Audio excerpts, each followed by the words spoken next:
Hi friends, இன்றைக்கி நம்ம fish biryani எப்படி செய்கிறதுன்னு பார்ப்போம்.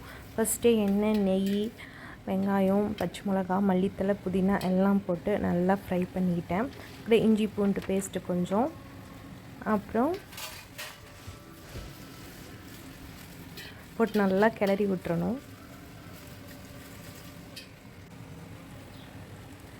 அப்புறம் பட்டை, கிராம்பு, ஏலக்காய்லாம் போட்டு பொடிச்சு வச்ச பவுட்ரு ஆட் பண்ணி நல்லா சாட்டே பண்ணிக்கணும். அப்புறம் அது கூடயே தக்காளி, நல்லா பொடியாக நறுக்கி வச்ச தக்காளி, சில்லி பவுடர் அதாவது மிளகாத்தூள் எல்லாம் போட்டு நல்லா கலக்கிக்கணும். நல்லா அந்த தக்காளி மசிஞ்சு வர வரைக்கும் நல்லா கலக்கிக்கணும். உங்களுக்கு எவ்வளோ காரம் வேணுமோ அதுக்கேற்ற மாதிரி மிளகாத்தூள் போட்டு நல்லா கிளறிக்கணும்.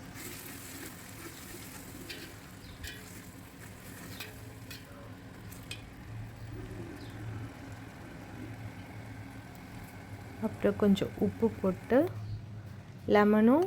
ஒரு லெமன் நல்லா பிழிஞ்சு விட்டுக்கணும் அந்த இதில் கிரேவியில்.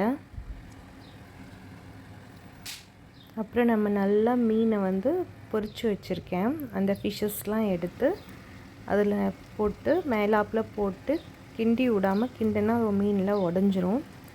போட்டு கொஞ்சம் அந்த எசன்ஸ்லாம் ஏறுற அளவுக்கு வச்சுக்கணும். அப்புறம் நம்ம சைட் பை சைடு வச்சுருந்த பிரியாணி அரிசி, பட்டை, கிராம்பெல்லாம் போட்டு வேக வச்சுருக்கேன் பிரியாணி ரைஸை.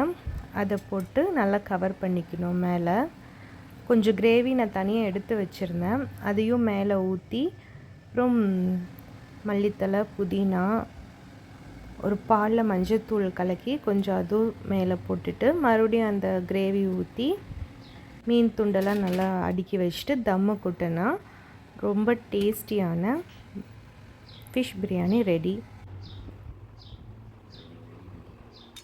அது தயிர் சட்னி கூட வச்சு சாப்பிட வேண்டியது தான்.